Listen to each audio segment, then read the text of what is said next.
E aí, boleirada, tudo bem com vocês? Vou fazer um vídeo aqui que pode ser que já de cara, quem estiver assistindo, acho que seja um pouquinho precipitado da minha parte, haja visto que é só a primeira rodada do Campeonato Mundial de Clubes, da Supercopa do Mundo de Clubes. O que mostra é que os sul-americanos estão num nível que não devem nada para os países europeus. A não ser, vamos lá, Real Madrid, Manchester, Bayern, próprio Barcelona, City. Fora isso, eu entendo que os brasileiros estão na média dos europeus. A gente sabe que, na verdade, os europeus, historicamente, têm medo do futebol sul-americano. E a gente sabe que essa diferença de moeda, de poder aquisitivo, sempre ditou essas regras para que os nossos jogadores saíssem daqui muito cedo e fossem para os grandes centros para ganhar em dólar, em euro, né? Mas se você olhar para a Copa do Mundo, para a quantidade de países europeus e as condições que esses países têm e a quantidade de títulos de Copa do Mundo, a gente tem aqui só 3 países que conquistaram títulos, Uruguai, Brasil e Argentina, e aí você soma o título de todos eles e vê o quanto o futebol sul-americano assusta assim, o europeu. Assusta ao ponto de que o presidente da La Liga dizer que vai fazer de tudo para que não aconteça. O cenário sempre foi desafiador para quem chegava no final das temporadas para enfrentar um europeu. Exemplo, jogava Libertadores, numa pressão danada, ganhava Libertadores, aí vem Campeonato Brasileiro, Campeonato Argentino, Campeonato Uruguaio, e aí chegava cansado no final do ano para enfrentar um europeu que estava no meio da temporada. Agora o cenário se inverte. Os brasileiros, os argentinos estão no meio da temporada aqui, pegando eles cansados. E é por isso que eles desdenham tanto do nosso campeonato, dos nossos títulos e desse campeonato e já estão fazendo uma campanha. A gente sabe que no final, na reta final, provavelmente esses times vão ser os destaques e vão ser campeões. Mas o que a gente tem visto dentro de campo, a gente viu o Palmeiras amassar o time do Porto, né? Por detalhe não venceu. Hoje o Fluminense amassou o time do Borussia. E os outros 2 clubes que pegaram times que não são da Europa, então sobrou tanto para o Botafogo, que poderia ter goleado, né? E também para o Flamengo, que fez um jogo treino. Como eu falei no começo do vídeo, é provável que você vai estar falando assim, é precipitado. Mas eu falo do alto dos meus 40 anos, onde eu já vi o futebol brasileiro fazer confrontos épicos, justamente chegando cansado.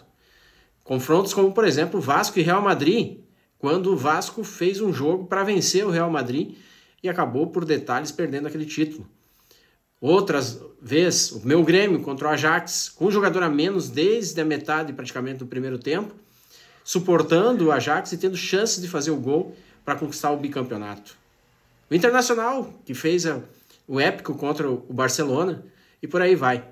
Então, se naquela época chegávamos cansados e ainda conseguimos confronto, agora, nesse supercampeonato de clubes, o qual eu sempre fui a favor, desde 2017, quando começaram a divulgar, fiquei muito feliz, que na época o Grêmio havia conquistado a Libertadores da América e eu pensava que o Grêmio poderia estar disputando já essa Copa do Mundo de Clubes, que, se não me engano, era para ser disputada em 2021.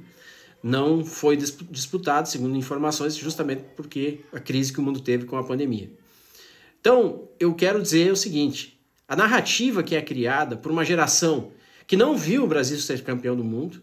A gente sabe que os jornais, a imprensa de maneira geral hoje, ela nos bastidores, os famosos produtores, são jornalistas mais jovens, recém-formados. E assim, dentro das redações de jornal, dentro das redações de rádios, inclusive rádios tradicionais desse Brasil afora.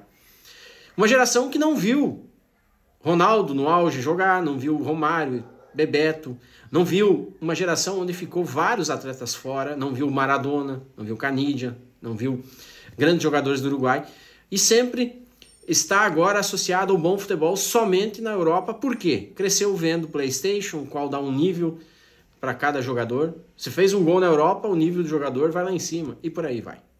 Mas a verdade é que o futebol só nasceu na Europa. A essência do futebol, da briga, da luta, do futebol aguerrido, ainda está na América do Sul. Aliás, o atual campeão é a Argentina, que foi para lá e confrontou a soberba europeia e a soberba da imprensa, inclusive muito criticada até agora, porque segundo eles não foi o jogo limpo. Qual é o jogo limpo que eles querem? O jogo limpo que eles querem é que só exista a Champions. Para eles, só tendo a Liga dos Campeões é o suficiente e os campeonatos locais. Ou seja, no alto do seu egoísmo e no alto do seu preconceito, eles se colocam desta forma. E é por isso que Pelé, Maradona desafiaram esses caras no passado.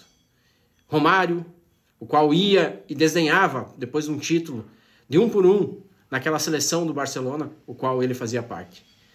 Eu estou torcendo muito pelos brasileiros, para que vão à frente e conquistem grandes resultados. Voltando a falar, é impossível o título? Não, porque é uma Copa do Mundo e pode ter cruzamentos e confrontos aí que esses europeus vão ter que se enfrentar. Vamos torcer. Mas uma coisa é certa.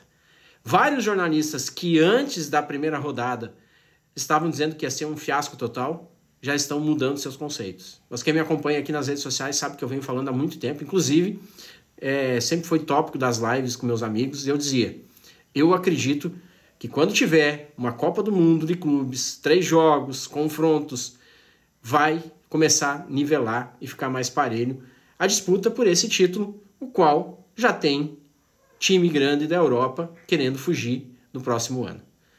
Então, você que é brasileiro, entenda uma coisa. Ainda somos o futebol na essência. E temos que parar de ir nas narrativas da internet, que está transformando o futebol num grande show. A internet, de maneira geral, os caça-cliques, os grandes marqueteiros dos clubes, marqueteiros das ligas, elas estão transformando o futebol em um show. E o futebol nunca foi. O futebol foi competição, foi qualidade, foi diferenciais. E eu vou seguir torcendo para que não só os brasileiros como os argentinos sigam à frente, façam grandes confrontos e possam mostrar o que é realmente a essência, até mesmo para essa geração que sofre, que não consegue olhar para o futebol brasileiro como a gente deve olhar e como é gigante, o quanto sempre foi.